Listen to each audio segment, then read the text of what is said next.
Hello mums, Polly from thefitmumformula.com here, and today I'm going to be talking about a TV programme that was on Channel 5 recently that was a little bit annoying. It's called Secrets of Your Supermarket Food, and unfortunately, like a lot of things you see on TV these days, it was not very evidence-based, and there are a few things in there that I thought I would like to have a little rant about and clarify for you, because if you were to follow programmes like this all the time, you would be getting a lot of things in terms of your food quite wrong. So I'm going to start with episode number 1. There's only 3 episodes, and the first one stated that women only need 45 grams of protein a day. Now this is where they've got muddled between what's good and best and minimum requirements. Minimum requirements, and this applies to things like vitamins and minerals as well, are the absolute minimum you should be getting every day to stay alive. I think most of us would agree that we want to do more than just stay alive, and we would like to be pretty healthy and live optimally. Now, in the fitness world, so this is people who exercise regularly, and I know a lot of you, this isn't just athletes, you know, a lot of you watching this, you will do some exercise every week. You'll be going to some class, maybe you're going to some sort of aerobics class, maybe you're going to the gym, maybe you're doing some DVD online, maybe you're one of my clients or one of my membership members and you do my videos, whatever it is. If you do some exercise during the week, you're going to need some more protein than even somebody who's sedentary, and nobody really needs as little as 45 grams a day. 2.2 grams per kilo of body weight is good for people who are exercising to maintain that muscle mass, to prevent it breaking down. And if you're trying to lose weight, you want to be losing fat and water and not muscle. You don't want to lose your muscle, you want to hold on to that, and that needs enough protein. So it's especially important when you're dieting and you're trying to lose weight to have higher protein proportionately so that you can hold on to that muscle while you're just losing fat instead. Now, for a 60-kilo woman, that works out as 132 grams of protein a day. That's a long way off the 45 grams that the program said. So immediately, that's a lot more really. That's most people don't get enough protein. That's one of the first things that I address when people are coming to me struggling with cravings and hunger issues. I look at how much protein they're eating, and sometimes it's just as simple as increasing that slightly, and it can really, really help you stop feeling hungry, give you more energy. Just generally, it's good for you. So 45 is not nearly enough for anybody. And the second one is a statement bashing gluten-free goods. Now, there's obviously been a massive rise in the amount of gluten-free products on the markets in recent years. It's become very trendy. Lots of people go on it because they think it's healthier.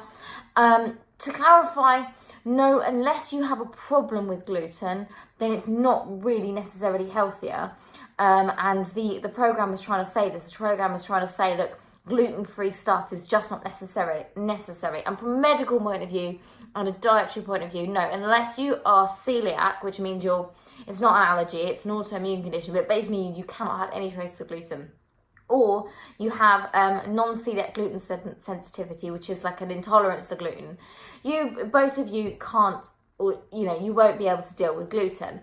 The rest of us, sure, if you like things that are naturally gluten-free, go for it. Some people like alternative grains. They're really nice, they taste nice, they've all got different nutritional benefits. But buying the gluten-free alternatives is not necessarily going to be healthier. But I think you know that. They made it out that you were stupid. They were picking up things like gluten-free cake and saying, this isn't any healthier. I'm pretty sure that a cake is a cake, whether it's gluten-free or not. The only difference is it's going to be made with grains that are non-gluten containing. So instead of wheat flour, they'll be using different types of flour. But I think you know that, right? I think you know that a cake is a cake, whether it's gluten-free or not. And if you're going to be avoiding gluten for health reasons, whether you medically need to or not, if your reasons are for health reasons, for your choices, then you're going to be opting for healthier things, because that's part of the goal, right? So you're probably not going to be heading for cake anyway, not regularly. So that was a kind of a moot point there. I think that was a bit of a silly statement to make there, saying, oh, gluten-free cake is no healthier. No, we know that. Right, number 3, ready meals. They were bashing ready meals, saying ready meals are processed, they're high in salt and sugar, They are, you know, probably higher in calorie than the homemade equivalent. Not always. I'd actually disagree with that. Sometimes you can get the lower calorie alternatives. Anyway, same reason fat, say the higher in fat. No, not necessarily. You can get low fat ready meals. So it depends on what you're buying. But again, I think you know that. I think you know that a ready meal or a takeaway or things along those lines are not the most nutritious foods. That's not why you buy them. You buy them because you're exhausted. You need something tasty and quick, and you just want to have something easy and make life easier for yourself. You know it's not the healthiest thing. What they fail to mention is that not all ready meals are created equal, and if you are exhausted, don't have time to cook, and it would really help make your life less stressful to have a few ready meals in the freezer for those times when it's that or utter junk, quite frankly, then yeah, do you know what? Have some ready meals in the freezer, but choose some more nutritious ones. Probably going to pay a little bit more for them, but some of them are a lot less processed. They are, if you look at the ingredients, it's all things you would recognise, and it's kind of a frozen version of what you would make at home. It's all normal foods, natural ingredients. They might not even have things like preservatives, because there are ways of preserving foods without adding them these days, freezing being one of them. So they might not be really high in salt and sugar to preserve them, or artificial preservatives. And you know, some of them can be really good. You can get all sorts of things these days with natural ingredients. You can get vegan, you can get high protein, you can get all sorts of really nutritious stuff. So they're not all created equal. And just saying as a blanket statement that ready meals are really, really bad for you, I think it's too much of a blanket statement. There are some that are okay. You know, even if you had them every day, you could do a lot worse. I've seen them on the shelves. I don't want to go through every brand I've ever seen. But, you know what I'm saying. There are some good ones out there. And if you want some help, just, you know, get in contact online or Pollyanna@fitmumformula.com. Say, look at this one. Look at this brand. What do you reckon? And I'll give you my feedback. You know, that's not a problem. I can understand labels. I can tell you very quickly whether I think it's a healthy or an unhealthy ready meal. But just saying all of them, you know, all of them are bad, not true. And saying ready meals, you know, the ones they picked, the unhealthy ones they were showing are, you know, real junk food or, you know, not as healthy. Well, you knew that, yeah? You're not stupid.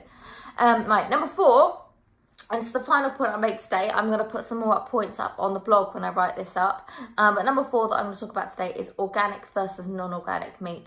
Now, what the studies show is that organic meat is not necessarily more nutritious in that it doesn't contain any more nutrients or protein or any more good stuff than non-organic meat. Now, that is a very broad statement, because there are things that come into organic meat and the way that animals are reared that will have a knock-on effect. For example, if the animal is fed a really high quality nutritious diet, that's going to filter down and make a more nutritious meat. You are what you eat, right? As opposed to an animal that is fed like the cheapest mushy animal junk, whatever it's made of.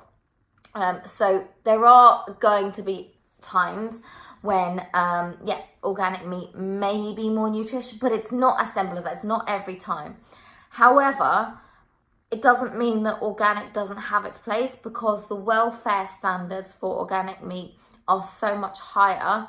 They're not perfect, and sometimes you can get non-organic meat that is reared really well, especially in small farms where you've got small producers, and for just getting certified as organic is so expensive that they might actually be practicing organically and have really high welfare standards, but they can't afford to get the certification. So again, it's not always black and white.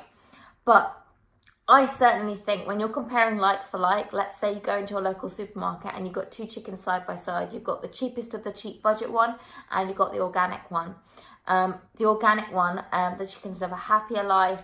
They're fed better. They get more outdoors time. They've got more space. They're not all cramped up. So I personally think that if you can afford it, when it comes to animal foods anyway, so meat, dairy, things like that, I think if you can go organic, then that's preferable for me over things like vegetables. Now, vegetables don't have like a nervous system. You know, you can't treat a carrot badly or an apple. Yeah, it's not going to suffer. Whereas animals, it does make a difference to their life. So that's why personally I prefer to spend my money organic animal products, and then, you know, if I need to cut back, I can cut back on other things which don't have the ethical issue. There are ways of making it cheaper. Buy less popular cuts of meat.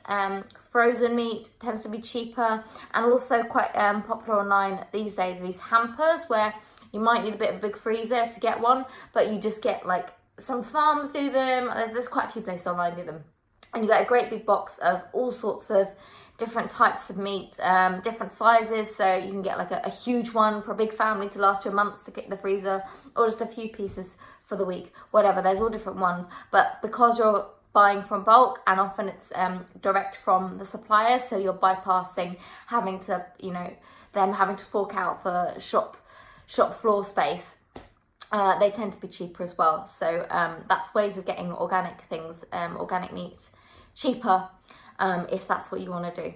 So yeah, that's 4 points there from Secrets of Your Supermarket Food that I just wanted to flag up because I didn't think it was a very helpful program. I thought it was there for entertainment, flagging up all sorts of things that they considered to be issues without really explaining what they were trying to say and showing you the whole picture. And I didn't think that was very fair, and I thought I should clarify some of those things. So just to summarise the 4 points I've made today, and again, do go and jump and look on the blog, when I've got that up, I'll put the link below this video. And I can, and you can go and have a look at that as well. And I put some other things. The 4 things that I've flagged up today are protein. 45 grams a day is not enough for women, especially women who exercise. You're looking at 2.2 grams per kilo body weight. Ideally, for a 60 kilo woman, that would be 132 grams. So, you know, it's quite easy. 2.2 plus whatever you are in kilos. If you're trying to lose weight, then do it for your goal weight, not your current weight. Gluten-free, not being healthier. You're not dumb. You know that a gluten-free cake is still a cake. And if you're choosing to go gluten-free for health reasons, then you're going to be choosing more nutritious stuff anyway. So by all means, do go and buy the gluten-free products if you want to, for health benefits, but choose the healthier things, not the gluten-free junk food, because that's completely missing the point. If you're celiac or have a gluten sensitivity and want a treat, that's a different issue, but that's not what I'm talking about today. Ready meals. You know they're not the best thing for you, but if you want them, then there are some better ones out there. They're not all created equal, so go and look at the labels. Try and find some that are made with lower calories if you're trying to cut down on calories and lose a bit of weight. High protein ideally as well, for reasons we spoke about before. And all natural ingredients ideally, stuff that you would make. What you want is a frozen version of what you would make at home, really, and they do exist. I promise you they exist. And organic, not necessarily healthier, but organic meat, yeah, the welfare is higher. So if you can get organic, do it for those reasons, because personally I don't think everyone has to go vegan at all for ethical reasons, but I do think we can choose to eat meat that is ethically reared, and then I think that, and maybe less of it, maybe slightly less of it, if to cut down the costs as well for yourself.